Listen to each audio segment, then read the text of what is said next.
सामाजिक कौशल्ये. समाजात सलोख्याने वावरणे आणि प्रभावीपणे संवाद साधण्यासाठी सामाजिक बुद्धिमत्ता विकसित होणे आवश्यक असते.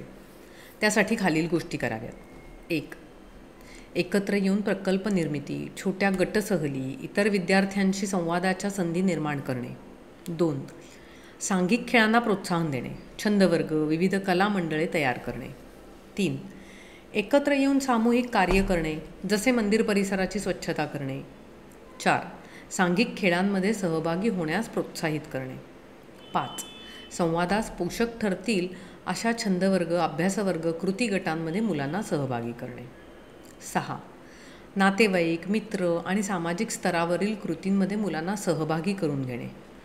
त्या ठिकाणी त्यांना सर्वांशी उत्तम संवाद साधण्यास उद्युक्त करणे. 7. मुलांना त्यांचे विचार, भावना शब्दबद्ध करण्यास प्रोत्साहित करणे, जसे की डायरी लेखन. प्रश्न शब्दबद्ध करणे उत्तरं मिळवण्यातली पहिली पायरी असते, याची जाणीव त्यांना करून देणे. 8. समूहामध्ये कृतिशील श्रवणाला, दुसऱ्याचे म्हणणे सहानुभूतीपूर्वक ऐकून घेणे, याला महत्त्व असते, हे मुलांना पटवून देणे. 9. देहबोली, आत्मविश्वासपूर्वक नजरेला नजर भिडवून बोलता येणे, आवाजाचा योग्य स्वर, या गोष्टींचे महत्त्व मुलांना शिकवणे. 10. जगात वावरताना अनेक वैविध्ये सामोरी येतात, त्यांचा आदरपूर्वक स्वीकार करता आला पाहिजे. विविध सामाजिक, आर्थिक, शैक्षणिक, बौद्धिक पातळीवरील लोकांशी सौहार्दपूर्ण परंतु आत्मविश्वासाने वागता आले पाहिजे.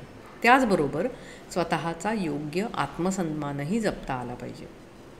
11. संघर्ष मिटवताना थेट दोष देण्याऐवजी मला असे वाटते अशा प्रकारची वाक्ये बोलण्यास मुलांना शिकवावे. 12. अन्याय होतो आहे हे ओळखण्यास आणि अन्यायाचा प्रतिकार योग्य प्रकारे करण्यास शिकवावे. रोल प्ले अर्थात भूमिका वठविण्याची कृती करण्यास प्रोत्साहित करावे, जेणेकरून दुसऱ्याच्या भूमिकेतून विचार करण्याची सवय लागते. 14. कथा, कादंबऱ्या, सिनेमे, नाटके, लघुपट यातून विविध परिस्थिती मुलांच्या भावविश्वात येतील, त्यावर मुलांशी चर्चा करावी. 15. मित्रांना मदत करणे, कोणी मदत केली तर त्याचे हार्दिक आभार मानणे, या गोष्टी शिकवाव्या. 16. मुलांच्या भावनांचा स्वीकार करा, म्हणजे मुलेही इतरांच्या भावना समजून घ्यायला शिकतील. 17. राग येणे, चुका करणे, वाईट वाटणे, नैराश्य येणे, या सामान्य गोष्टी आहेत. या भावनांचा विधायक वापर करायला मुलांना शिकवावे.